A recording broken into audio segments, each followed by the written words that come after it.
Je pense que pour une simple raison d'hygiène, tout simplement, on pourrait s'en sortir. Et je ne comprends pas d'ailleurs que les piscines elles-mêmes ne le fassent pas. Moi, je suis désolé, j'ai simplement pas envie d'aller dans la même piscine qu'une femme en burkini pour une simple raison d'hygiène. Oui, D'abord. oui. Mais attendez, on nous a fait depuis des dizaines d'années, vous l'avez rappelé tout à l'heure, toute une histoire sur les shorts de bain. Oui, on n'a pas le droit. Pour des raisons d'hygiène, très bien, tant mieux. Là, on est quand même dans le comble du pas très propre, quoi. Donc, premièrement. Deuxièmement, ce débat-là, on n'en parle pas. Enfin, moi, j'ai l'impression qu'on en reparle régulièrement, en fait, tous les ans. Il y a une petite, quand même, poussée de fièvre, parce qu'il n'est pas réglé, parce qu'il n'est pas tranché. Et je vois Laurent Wauquiez qui intervient. Je suis d'accord avec ce qu'il vient de dire. Il n'y a pas de souci.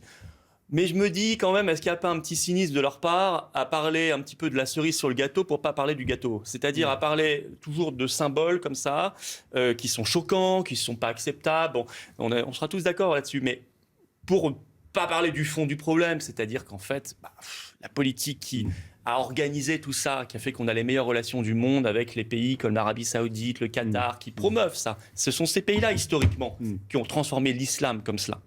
Eh bien, ça continue. Voyez, ça continue. Faire rentrer des centaines de milliers de personnes chaque année, ça continue. Et on prend absolument aucune mesure pour que ce soit même ralenti. Donc là, il y a un peu, pour moi, on frise l'hypocrisie. En tout cas, moi, ce qui m'intéresse toujours, c'est le deux poids, deux mesures et les réactions de l'espace médiatique. J'insiste souvent là-dessus. Je disais, les féministes de gauche, où sont-elles? Les pétitionnaires professionnels, où sont-ils? C'est ça qui m'intéresse aussi. On ne les entend pas. Vous n'avez pas une tribune de sportifs ou de 500 artistes qui prennent leur plume. Bon, ça, c'est la réalité de ce pays. Je ne sais pas si vous êtes déjà passé porte de Clignancourt ces derniers temps. Florian Philippot. Ça, c'est la France d'aujourd'hui. Voilà. Et personne ne fait rien. Nous, on avait notre premier QG juste à côté. Oui.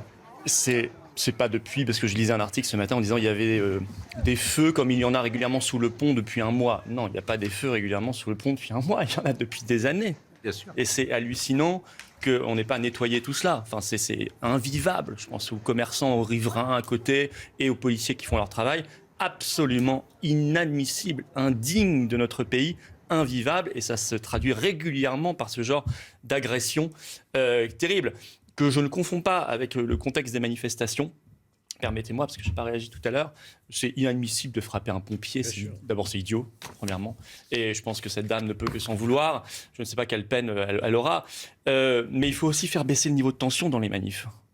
Ça fait quelques années là qu'il y a de graves dérives. On l'a vu avec les Gilets jaunes, on l'a vu avec les convois de la liberté, où le pouvoir ne supporte plus l'opposition en quelque sorte. Il ne supporte plus qu'elle s'exprime, y compris par ce droit constitutionnel de la manifestation, et tout de suite encercle, nasse, gaz, etc., frappe, mutile parfois, on l'a vu malheureusement trop souvent avec les Gilets jaunes, et ça crée des tensions terribles. Et ça crée des divisions, je vais vous dire, entre des gens qui ne devraient pas se diviser. Un pompier et cette dame, je suis sûr qu'ils ont à peu près le même revenu, ils ont à peu près la même condition sociale. Il y a des milliers de manifestations en France, il n'y a jamais un souci. Les policiers ne font que répondre à des violences qui existent dans des manifestations. Ce n'est pas les policiers qui déclenchent les violences. Moi, j'ai fait 18 mois de manifestation, on va reprendre d'ailleurs, pour votre information. Il n'y a jamais eu de souci parce que manifestement, vos militants sont plutôt calmes. C'est des militants parce qu'on organise, parce qu'on a un service d'ordre, parce qu'on a des vigilants, on a des bénévoles. Il y a des dizaines à chaque fois de professionnels et de bénévoles qui encadrent les manifestations. Et il n'y a pas eu un souci. Non, on n'a pas eu de souci. Mais la seule crainte, je vais vous dire, en 18 mois, c'est quand même malheureux. Hein. Moi qui suis quand même d'un courant, si vous voulez, légaliste, ma seule crainte à chaque fois, c'était plutôt, je regardais toujours du côté du service de police pour voir si on n'allait pas avoir une provocation. On a une information intéressante là. Pourquoi vous allez manifester? On est en pleine élection, attendez le résultat des élections pour savoir. Là, on est en pleine élection législative. Oui. Mais je manifeste pas là. Mais vous manifestez pour le principe de manifester. Vous allez dire, vous venez de nous dire, on a décidé de reprendre des manifestations. Ah parce qu'il y a des problèmes qui sont pas réglés. Vous savez, vous manifestez pour le pass sanitaire, le pass sanitaire est levé. Non, il n'est pas levé. Par exemple, il n'est pas levé à l'entrée. Le pass sanitaire n'est pas levé à l'entrée des hôpitaux en France et des EHPAD. C'est vrai qu'il y a des gens, des gens non vaccinés qui payent l'entrée à l'hôpital parce qu'ils doivent faire un test payant. Il y a toujours des dizaines de milliers d'infirmières, justement, de pompiers, beaucoup, de militaires, etc., qui sont suspendus encore aujourd'hui. Et puis, j'ai entendu M. Macron nous dire que le pass vaccinal pourrait revenir à l'automne. Je remercie. Ça passé, effectivement, ces derniers jours. C'est-à-dire que tous les documents Covid, aujourd'hui, ne seront disponibles que dans 50 ans. Que dans 50 ans. En fait, pourquoi d'abord, je voudrais enfin, je l'ai fait ce matin par texto, mais je voudrais témoigner à Marc et Romain Doyer. C'est complètement le hasard que je sois en même temps sur le plateau. Mais il se trouve qu'on se connaît un petit peu parce que j'ai essayé un petit peu de les aider, voilà, en leur donnant la parole, notamment en manifestation. Je suis bouleversé par la disparition de Morissette et je voudrais vraiment leur témoigner toute mon amitié et toute mon affection dans ces moments extrêmement compliqués. Oui, pour répondre à votre question, les conseils. Et je fais juste une parenthèse d'ailleurs. La difficulté pour nous, et pour moi en tout cas, c'est de ne pas apparaître comme des porte-parole des anti-vax. C'est pas du tout notre ligne éditoriale. Si vous avez entendu le discours de Marc Doyer, il est vraiment plus subtil que ça. Je suis d'accord. Alors que dans vos manifestations, parfois, il y avait ce courant de pensée, disons-le, de gens qui étaient anti-vax. Bah, si. Ce qu'il faut écouter, c'est le discours. Ce qui est dit, c'est un discours de liberté. Je le précise. Et de vérité. Je le précise. Et il se trouve qu'effectivement, les conseils de défense sanitaire sont couverts par le secret défense. Et c'est pour cela, d'ailleurs, qu'il y a des conseils de défense sanitaire et non pas simplement des réunions interministérielles, comme ça aurait dû être. Et c'est un véritable scandale. Et le Premier ministre a le pouvoir de lever le secret défense. Il doit le faire. Nous, on avait lancé une pétition à ce sujet sur la vaccination. C'est un scandale d'avoir, par le pass sanitaire, puis le pass vaccinal, et également des obligations dans certains métiers, forcer des gens pour qui la balance bénéfice-risque n'était pas favorable à se faire vacciner. Et nous devons avoir non seulement la vérité, mais aussi que la justice soit faite. En tout cas, Et j'ai eu vraiment l'impression que finalement, elle avait simplement envie que je m'endorme sans la voir morte à mes côtés et que je me rende compte de son départ à mon réveil. Et en fait, c'est ce qui s'est un petit peu passé. C'est simplement, voilà, c'est mon fils quand même à minuit. Il faut aussi que les gens se rendent compte de tout ça. Bénéfice-risque, ceci, cela. Derrière, il y a des vies, il y a des drames. C'est Romain à minuit qui m'a réveillé en sursaut en disant papa, je crois qu'elle respire plus.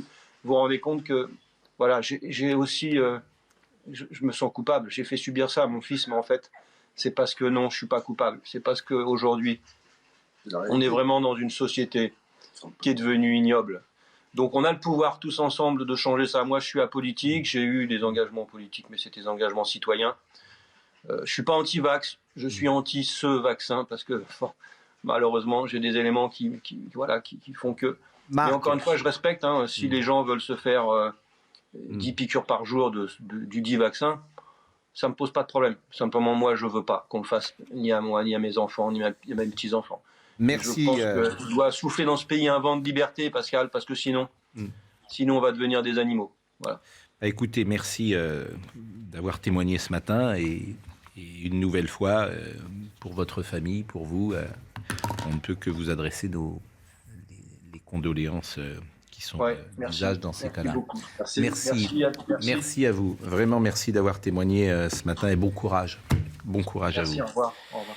Vous ne pouvez pas faire autrement, il n'y aura plus aucune décision de prise. Oui. Alors, Et au contraire, ça va amener certains politiques à être encore plus autoritaires, encore plus autoritaristes, pour justement éviter. On ne pourra rien dire sur ce qu'il a fait ni rien faire. Non, mais je suis pas d'accord avec ça. Ils sont responsables. Il y a un état de droit normalement dans notre pays. Tu n'es pas responsable pénalement sur la décision que tu prends. Il faut qu'il soit responsable. Et la Cour de justice de la République, certes, a rejeté aussi énormément de plaintes. Et là, on est dans le problème de l'entre-soi. Mais vous savez, dès qu'on gratte un petit peu, il y a un rapport du Sénat. Il y a une commission d'enquête sur McKinsey. On a un petit peu parlé. On n'en parle plus d'ailleurs.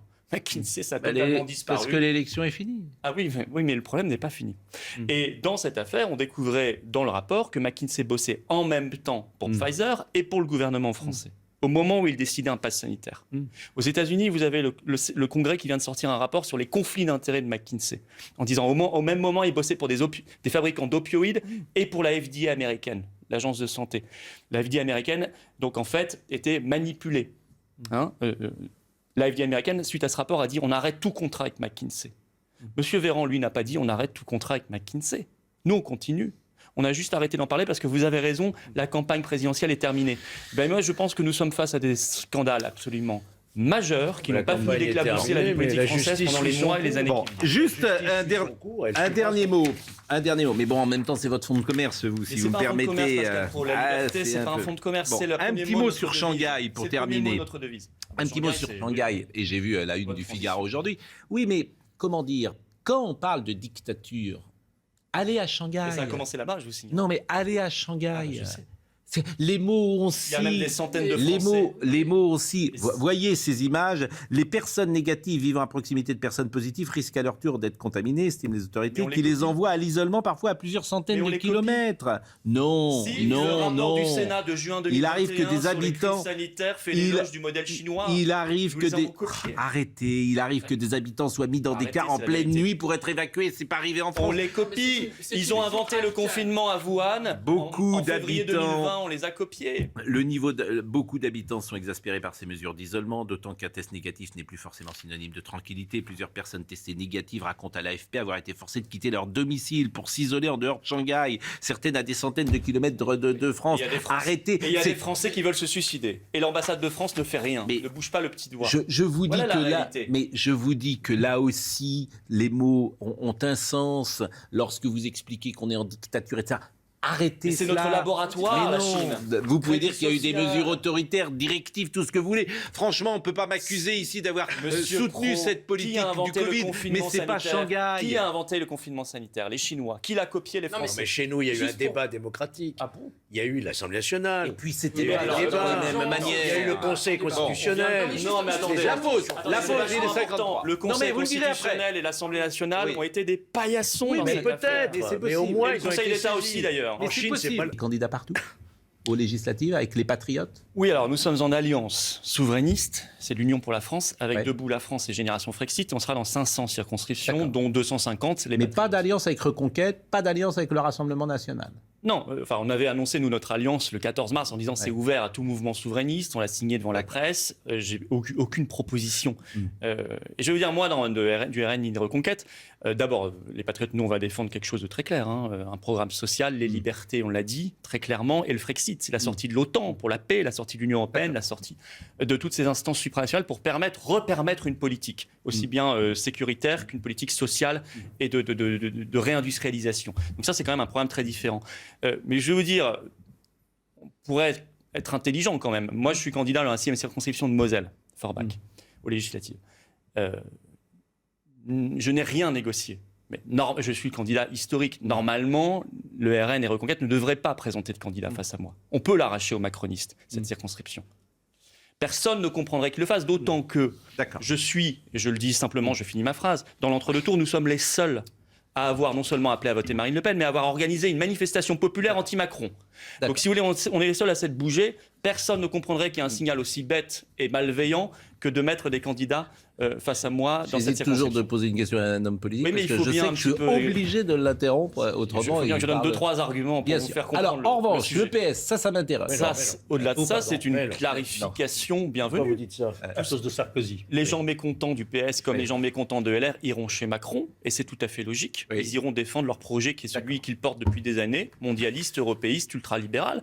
Et Et ça je a trouve été intéressant Oui. qu'on ait enfin une clarification du paysage politique français. On avait deux zombies, partis zombies, LR et PS, qui ne servaient plus à rien, parce qu'ils disaient la même chose que Macron. Bah, ça se fusionne chez Macron, dans ce bloc central bourgeois européiste, et à côté...